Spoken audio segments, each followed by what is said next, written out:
বিসমিল্লাহির রহমানির রহিম। আজকের এই মহতী অনুষ্ঠানে সম্মানিত সভাপতি, উপস্থিত মন্ত্রিপরিষদের সদস্য এবং উপদেষ্টা এবং জাতীয় সংসদ সদস্যবৃন্দ, বিশিষ্ট শিক্ষাবিদ, সিভিল সোসাইটির সদস্যবৃন্দ, অনলাইনে কানেক্টেড দেশের 64টি জেলায় সংযুক্ত বিভাগীয় কমিশনার, জেলা প্রশাসকবৃন্দ, উপস্থিত পুলিশ সুপারবৃন্দ, অবসরপ্রাপ্ত সম্মানিত শিক্ষক শিক্ষিকাবৃন্দ এবং উপস্থিত সকল উপস্থিতিবৃন্দ, আসসালামু আলাইকুম।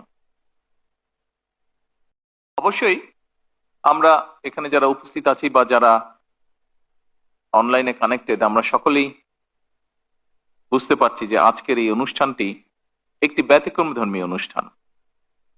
আজকের এই অনুষ্ঠানের মাধ্যমে দেশের বেসরকারি স্কুল, কলেজ এবং মাদ্রাসার অবসরপ্রাপ্ত 1 লক্ষেরও বেশি শিক্ষক শিক্ষিকা 2022 সালের পর, অর্থাৎ দীর্ঘ 4 বছর পর সরকারি দুটি ফান্ডের তাদের জমানো টাকার একটি অংশ ফেরত পেয়েছেন এবং পেতে যাচ্ছেন ইনশাআল্লাহ। এই দুটি তহবিলের একটি হচ্ছে বেসরকারি শিক্ষা প্রতিষ্ঠান শিক্ষক ও কর্মচারী কল্যাণ ট্রাস্ট এবং অন্যটি অবসর সুবিধা বোর্ড। এই দুটো তহবিলে জমানো টাকার একটি উল্লেখযোগ্য অংশ প্রাপ্তির মধ্যে দিয়ে 70,000-এরও বেশি শিক্ষক শিক্ষিকার জীবনে কিছুটা হলেও অনিশ্চয়তার অবসান হবে। সামগ্রিকভাবে 1,23,000 বোধ হয় 1,23,000 শিক্ষক। অবসরপ্রাপ্ত শিক্ষকদের এই অনুষ্ঠানে আজ আমি গভীর শ্রদ্ধার সঙ্গে স্মরণ করতে চাই মরহুমা খালেদা জিয়াকে। খালেদা জিয়ার প্রতি জানাই বিনম্র শ্রদ্ধা, কারণ অবসরপ্রাপ্ত শিক্ষক কল্যাণে তার উদ্যোগেই 1991 সালে বেসরকারি শিক্ষা প্রতিষ্ঠান শিক্ষক ও কর্মচারী কল্যাণ ট্রাস্ট এবং আবারও তারই উদ্যোগে 2002 সালে অবসর সুবিধা বোর্ড প্রতিষ্ঠিত হয়েছিল। তিনি এই তহবিলের সরকারি ফান্ড থেকে প্রথমে 14 কোটি টাকা বরাদ্দ দেন এবং পর্যায়ক্রমিকভাবে 89 কোটি টাকার ফান্ড গঠন করে এই তহবিলের ভিত্তিকে সুদৃঢ়ভাবে স্থাপন করে। উপস্থিতিবৃন্দ, আপনাদের হয়তো অনেকেরই জানা আছে সাবেক প্রধানমন্ত্রী মরহুমা খালেদা জিয়া বরাবরই শিক্ষক, শিক্ষা, শিক্ষিকা, শিক্ষার্থী সম্পর্কে ইতিবাচক মনোভাব পোষণ করতেন। বিশেষ করে নারীদের একাডেমিক শিক্ষায় শিক্ষিত করার ক্ষেত্রে তার উদ্যোগ এবং ভূমিকা আন্তর্জাতিকভাবে স্বীকৃত। শিক্ষা বিস্তারে সাবেক প্রধানমন্ত্রী মরহুমা বেগম খালেদা জিয়া চালু করা শিক্ষা উপবৃত্তি এবং নারীদের বিনা বেতনে শিক্ষার সুযোগ শিক্ষা বিস্তারের ক্ষেত্রে বিশ্বের বিভিন্ন দেশে মডেল হিসাবে অনুসরণ করছে। আমরা মহান রব্বুল আলামিনের দরবারে মরহুমা খালেদা জিয়ার মাগফিরাত কামনা করি। প্রিয় শিক্ষক,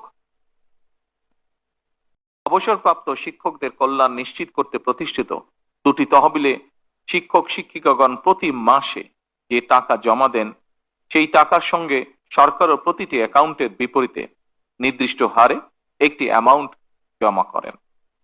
এর উদ্দেশ্য হলো দীর্ঘ চাকরি জীবন শেষে অবসরে যাওয়ার সময় প্রত্যেক শিক্ষক শিক্ষিকা যাতে একটি ভালো অ্যামাউন্ট হাতে পান।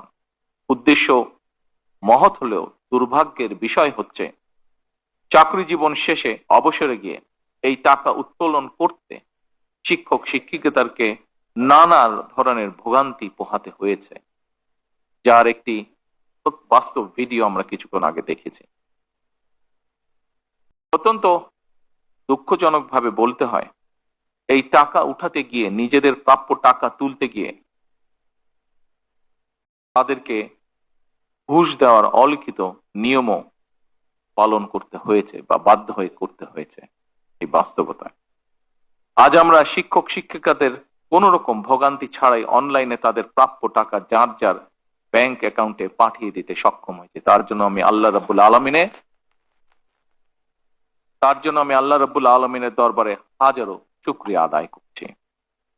শিক্ষক সমাজ যারা নীতি নৈতিকতা আর আদর্শের বাণী শিখে লাখো কোটি শিক্ষার্থীদের বড় করে তুলেন, তাদেরকেই যদি ঘুষ দিয়ে টাকা তুলতে হয় কিংবা অফিসে ঘুরে ভোগান্তি পোহাতে হয়, আমি মনে করি সেটি শুধু শিক্ষকদের হয়রানি নয়, বরং জাতি হিসাবে আমাদের হীনতাই প্রকাশ পায়।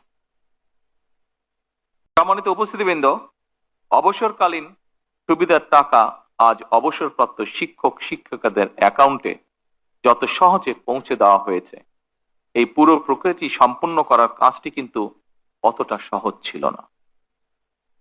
কারণ পতিত পরাজিত বিতাড়িত ফ্যাসিবাদী সরকার যেভাবে ব্যাংক, বীমা সহ প্রতিটি সেক্টর থেকে লুটপাট করেছিল, সেই লুটপাটের কবল থেকে অবসরপ্রাপ্ত শিক্ষকদের স্বার্থ রক্ষায় গঠিত উল্লেখিত দুটি তহবিলও রেহাই পায়নি। জাল ইন্ডেক্স তৈরি, লুটপাটের সুযোগ তৈরি করতে শিক্ষকদের কল্যাণ তহবিল থেকে অর্থ দুর্বল ব্যাংকে সরিয়ে নেওয়া এবং প্রযুক্তিগত অবকাঠামোকে ধ্বংস করার মাধ্যমে এই তহবিল দুটিকে প্রায় দেউলিয়া করে ফেলা হয়েছিল। ফলে যে শিক্ষকগণ সারা জীবন শিক্ষার আলো ছড়াতে নিজেদের জীবনের সোনালী সময় পার করে দিয়েছেন, জীবনের এই প্রান্তে এসে তাদের চরম আর্থিক অনিশ্চয়তার মুখোমুখি হতে হয়েছে। ফ্যাসিবাদী চক্রের লুটপাটের কারণে অবসরপ্রাপ্ত শিক্ষক শিক্ষিকাগণ 2022 সাল থেকে এই তহবিল হতে কোনো টাকাই পাচ্ছিলেন না। বর্তমান সরকার রাষ্ট্র পরিচালনার দায়িত্বে আসার পর অবসরপ্রাপ্ত শিক্ষক শিক্ষিকাদেরকে অবসরকালীন সুবিধার টাকা দেওয়ার সিদ্ধান্ত গ্রহণ করে, কিন্তু দেখা যায় এই ফান্ডে পর্যাপ্ত অর্থের সংস্থান নেই। ফলে অবসরপ্রাপ্ত 70,000-এরও বেশি শিক্ষক শিক্ষিকাদের দুরবস্থার কথা চিন্তা করে সরকারকে বিশেষ ব্যবস্থাপনায় আজ অবসরপ্রাপ্ত শিক্ষকদের টাকা পরিশোধ করতে হয়েছে। আমি আজ এই অনুষ্ঠানে একটি কথা তুলে ধরতে চাই। যতদিন আপনাদের নির্বাচিত বর্তমান সরকার রাষ্ট্র পরিচালনার দায়িত্বে থাকবে, ইনশাল্লাহ আমাদের সর্বোচ্চ প্রচেষ্টা থাকবে অবসরকালীন সুবিধার টাকা পেতে আপনাদেরকে আর অফিসে অফিসে ঘুরতে হবে না। আমাদের সর্বোচ্চ চেষ্টা থাকবে ইনশাল্লাহ আর কোনো ভোগান্তি আপনাদেরকে পোহাতে হবে না এই সংক্রান্ত বিষয়। আমাদের সর্বোচ্চ চেষ্টা থাকবে ইনশাল্লাহ আর কোনো মধ্যস্বত্ব ভোগীর যন্ত্রণা এই বিষয়ে আপনাদেরকে ভোগ করতে হবে না ইনশাল্লাহ। আগামী দিনগুলোতে যথাসময়ে অনলাইনে আপনাদের প্রাপ্য টাকা কোনো ভোগান্তি ছাড়াই আপনাদের অ্যাকাউন্টে যাতে পৌঁছে যায় আমাদের সর্বোচ্চ থাকবে এটি ইনশাল্লাহ। সম্মানিত শিক্ষক শিক্ষিকা বৃন্দ, বলা হয়ে থাকে শিক্ষকতা হলো একমাত্র পেশা যা অন্য সব পেশা সৃষ্টি করে। আপনারা শিক্ষকতা পেশা থেকে অবসর গ্রহণ করলেও আপনাদের কাছ থেকে শিক্ষা নিয়ে অসংখ্য শিক্ষার্থী নিজেদেরকে নানা পেশায় প্রতিষ্ঠিত করেছে এবং বর্তমানে করছে এবং ভবিষ্যতেও করবে। এখানেই একজন শিক্ষকের সার্থকতা। সুতরাং আপনারা প্রচলিত নিয়মে শিক্ষকতা পেশা থেকে অবসর গ্রহণ করলেও শিক্ষক হিসাবে আপনাদের দায়িত্ব শেষ হয়ে যায়নি। আপনারা এখনো সমাজের শিক্ষক। বাংলাদেশের আহ্বান কালের ধর্মীয়, সামাজিক এবং পারিবারিক মূল্যবোধ প্রতিষ্ঠায় এখনো জনমানসে আপনাদের ভূমিকা সর্বজনগ্রাহ্য।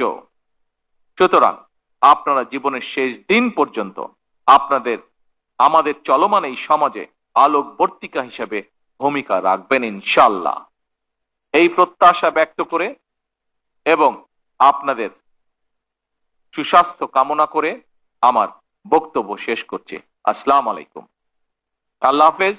বাংলাদেশ জিন্দাবাদ।